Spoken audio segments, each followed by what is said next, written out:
ఆశక్తి భూమి మీద అవతరించాలి కనుక భూమి మీద పుట్టింది కానీ ఆశక్తి కనుక తగ్గ పురుషుడు దొరకబాయనమ్మా వాళ్ళ శ్రీకరమైన ఒక పురుషుడు దొరికిన కలియోగం పెరుగుతుంది కదా అని ఆలోచన చేసింది కనుక ఏమి చేస్తుంది ఆలోచన చేసి ఏమంటా ఉన్నదైనా ఒక నెల రూపాయలు వచ్చింది ఆశక్తి నెల రూపాయలు వచ్చింది ఆశక్తి నెల రూపాయలు చెప్పండి 3 అండాలు ఎంత ఉన్నదైనా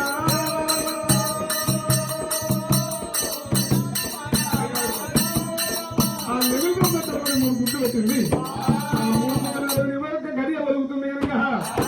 నివరొక్క గడియల కనుక అక్కడ వదలకున్నదా 3 అండాలు పగిలి ఒక్కకు 2 రూపాయల విష్ణుదేవుడైనా ఒక్కకు 2 రూపాయల బ్రహ్మదేవుడైనా ఒక్కకు 2 రూపాయల ధర్మశివుడు ఆ 3 గుట్టల 3 శ్రీమూర్తులు జన్మించారు. బ్రహ్మాడవంటి ఈశ్వరుడు కనుక ముగ్గురు చెందినటువంటి కనుక ఆసక్తి మురిసిపోతా ఉన్నది. ఈ పిల్లలటువంటి పెంచి పెద్ద చేసి వీళ్ళు ప్రేమిస్తారని చెప్పింది కనుక అలా అరుముద్దుగా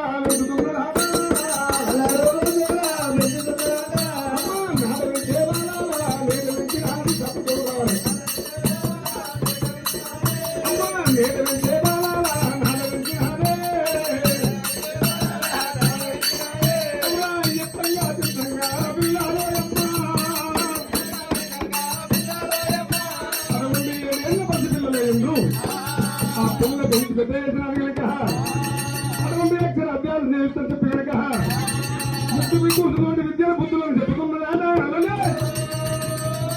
ఆ విద్యల బుద్ధులన్నీ పూర్తి చేయించింది. పెద్ద కనబడి 12 ఏళ్ళు 14 పట్టాల వయసు అవుతుంది కనుక ఆయుధ మమకారం ఆదలేదు కనుక ఇప్పుడు నేను ఏమి చేతులని చెప్పి ఆ విష్ణుదేవుడు 16 ఏళ్ళ పట్ట వయసులో అయింది కనుక విష్ణుదేవుడి దగ్గర వచ్చినాడే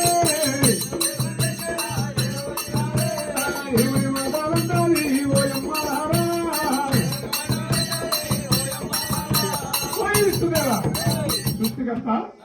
నిన్ను మోహించి వచ్చాను నాయన నన్ను ప్రేమించు.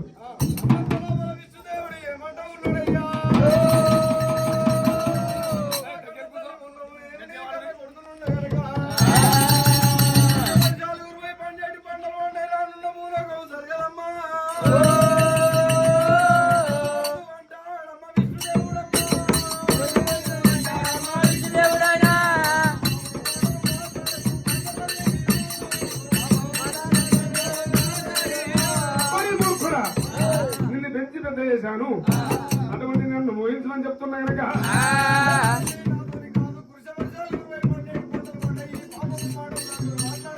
నీవు తల్లివి నేను కొడుకునంటావు అది కాదు పిల్లగా అటువంటి నేను గుడ్డు పెట్టిన గుడ్డు నాకు బిడ్డ అవుతుంది కనుక గుడ్లకెళ్ళి వెళ్ళి కాబట్టి నువ్వు నాకు మనోడు కనుక ప్రేమించమన్నదేనా మూర్ఖుడా ముందు అని చెప్పి కనుక నువ్వు ఇప్పినాది రాబోయమ్మ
నన్ను ప్రేమించు నాయనా